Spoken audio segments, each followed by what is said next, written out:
Hey, welcome to let's just get started already. Number 20, The Dirty Dozen. One of the best World War II movies ever made. It's about a major played by Lee Marvin who has to lead a group of 12 convict soldiers into battle against a secret Nazi base. All these characters are unique and most of them are easy to like. Even though they're all criminals, you root for them the whole time. Charles Bronson is the most badass soldier ever. Even if you don't like the other guys, this is the guy you root for anyway. The only one you really hate is Maggot. He's played by Telly Savalas and is the character you love to hate. He does such a good job, it's mind-boggling. It seems he's great at playing assholes. He was the dad in the Twilight Zone episode Living Doll, and he was the scammer in Battle of the Bulge. You just want to go into the movie and strangle him to death. It's an all-around fun movie to watch and well worth 2 hours of anyone's time. Number 19. The Cabinet of Dr. Caligari. Undoubtedly, my favorite silent film ever made. It's visually stunning and the story is something so original that no one else has copied it. The plot is a little confusing, and if I talk about it too much, I'll spoil the ending, so I'll do the best I can. Caligari is a man who parades around a man who always sleeps, played by Conrad Veidt. He uses the man to commit murder at night. The movie's visuals are based off German Expressionism, in which warped scenery and dark colors are used to create a dreamlike setting. It's great to stare into the movie and get lost in the visuals. All the actors give visually great performances. Every time I watch this movie, I wonder how they did a lot of the shadow scenes. Seeing how this is 1919, they had to use multiple lights to bend at certain angles. One time I was watching this movie and I felt like I was in the movie. Then I woke up from my dream. That's how powerful this is. Number 18. Lord of the Rings, Return of the King. I think anyone can agree with me and that this is the best out of all the Lord of the Rings movies. It has the best effects, battles, creatures, and wraps up the trilogy nicely. I love the battle scenes. They're like nothing I've ever seen. The CGI creatures are blended together perfectly with the actors. The scene of how Smeagol became Golem is really creepy and makes chills go down my spine every time I see it. Peter Jackson does a great job of adapting the book onto screen, and it's great how he kept the feel of Middle-earth. Number 17. The Exorcist. William Peter Blatty's novel made a great movie and started a craze for movies about possessions that take over people. It's about a little girl who becomes possessed by the devil. Linda Blair does a great job as Reagan. Even though most of the time she's dubbed over by a guy, her visual performance is great. But undoubtedly the makeup and effects steal the show. This is before CG, so they had to use tricks to make things move. Not only that, but the scene where they're in the room performing the exorcism, it's very cold. That room was actually freezing cold. Nowadays, all that would have been CG. But here, it must have been miserable to work there. The Exorcist scared audiences all over the world when it came out. It amazed them, and it's a masterpiece of possession films that hasn't been surpassed. And it probably never will. Number 16. Stand By Me. Rob Reiner did a great job adapting this short story by Stephen King. It's about 4 teenage boys back in the 50s who go on a search for a dead body. You become familiar with these boys very quickly. Gordy is our main character, who is a good storyteller. I wonder if this is partly biographical of Stephen King. Chris is the brave one that you've always wanted to be. Teddy is the troublemaker who's obnoxious but funny at the same time. Vern is the one that every single thing he says is just annoying. You want to tell him to shut up. All the characters go through a change throughout the course of the movie. I think everyone at one point goes through a change like this. Watching these characters remind you of your misadventures you had with your friends. It's a testament to that and childhood in general. Number 15. Paths of Glory. This is undoubtedly Stanley Kubrick's best film ever. It's an anti-war picture that stands the test of time and that can make sense to any generation.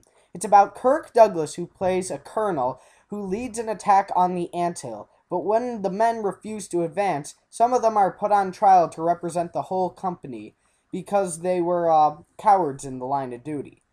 The movie should be played in every history class after studying World War One. It explains a lot of the politics of the war that was going on at the time.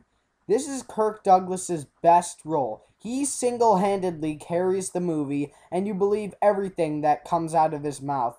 You agree with him, wondering what the hell's going through all of those military officials' heads. Screw Full Metal Jacket in 2001. This is the best Kubrick film ever made. Number 14. Phantom of the Opera. This is my favorite version of Phantom of the Opera for multiple reasons. First off, Herbert Lom. He is so good, it's unbelievable.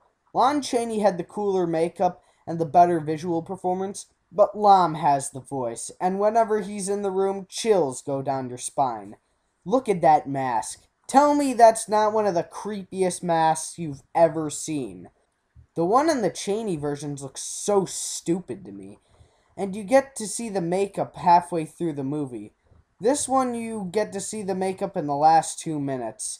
I'm glad we got something creepy to stare at to describe his presence. Although if you're expecting a really cool makeup, you're not. The Chaney version is undoubtedly the best makeup. Anyway, I got way off track. The plot involves an opera. Every time the owner of the opera house casts someone as the lead in his new opera, the person leaves for reasons unexplained. They cast the lead one more time, but she feels as if she's being stalked. By who? Well, the Phantom of the Opera, of course. The Phantom tries to lure her to his lair, but she keeps avoiding him. Now, in the Chaney version, the Phantom wants the girl because he's in love with her. That's not the same reason in this movie. They changed it, which I think was a very good idea.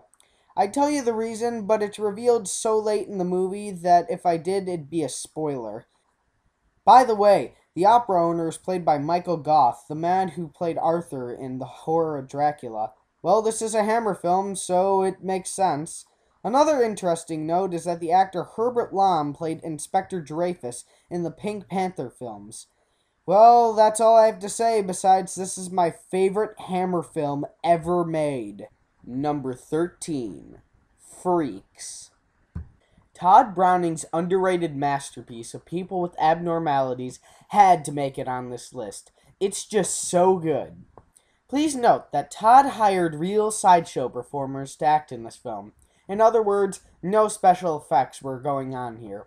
That guy with no legs actually had no legs, and this guy actually had no arms or legs. It's about a little man named Hans, played by Harry Earls, who was one of the Munchkins in The Wizard of Oz, part of the Lollipop Guild, who is in love with an acrobat named Cleopatra.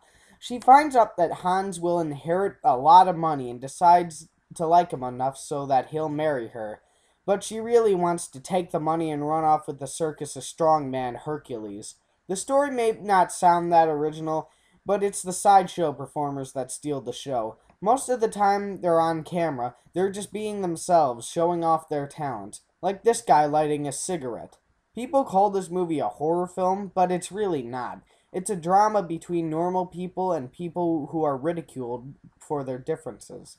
The creepiest scene is near the end, when everyone is crawling in the rain. The sound heard is just thunder in the background every few seconds. It may be a different film, but that's why I like it. Number 12. War of the Worlds. George Pal is the king of movie science fiction. Whether it's Destination Moon, The Time Machine, or The Seven Faces of Dr. Lowe, he has made more movies like no other individual. But I think this is his best. I read the book and loved it. The changes they made are extremely noticeable, but you don't really mind that much. It starts up with a narration by Sir Cedric Hardwicke, who is an actor in Rope and tons of other Universal monster movies. A meteor crashes in California, but soon ships come out of the meteor and start blowing the hell out of everything in sight. The ships are so cool. They're like nothing I've ever seen, and I've never seen anything like it since. The color is amazing, too. This is still when lots of movies were still in black and white. The showstopper is the special effects. In this one scene alone, we have models flying, stuff exploding, green screens, laser shooting, shields up, fireworks in the background. Look at all this going on! It makes my head spinning just thinking about it. It must have been hard to pull all this off. They had used all the stuff on the spot. I still don't know how they did half this stuff. The probe and the alien are cool too, but unfortunately you don't get to see them that long. But they're still really cool looking. I also like the characters. Gene Barry and Anne Robinson are great, convincing you of what's happening. Bottom line, when you're watching a George Pal movie, you're in for a wild ride. Number 11. Rear Window. This is undoubtedly Hitchcock's best picture ever. It provides an interesting story, camera movements, and overall feel. It's about a photographer, played by Jimmy Stewart, who was also in It's a Wonderful Life, who broke his leg while trying to get a picture in a car race. He has nothing to do but stare at his neighbors all day. One day, he sees his neighbor's wife disappear. He thinks his neighbor murdered his wife, but doesn't know for sure. So he gets help from his helper, played by Thelma Ritter, and his girlfriend, played by Grace Kelly. The thing I love most about this movie is the long takes with the camera spying on the neighbors. It becomes a character itself, and shows a unique style that only Hitchcock could pull off. The neighbor, played by Raymond Burr, is good too. Since he's filmed from a distance, we don't ever hear him talk that much. So most of the time we have to interpret what he's saying from his body language. It's kind of like watching a silent movie, which isn't that surprising because Hitchcock started making movies back in the silent days. Undoubtedly his best, and like I said before, it has a very unique style. Well, that's it for now. Tune in next time for the conclusion.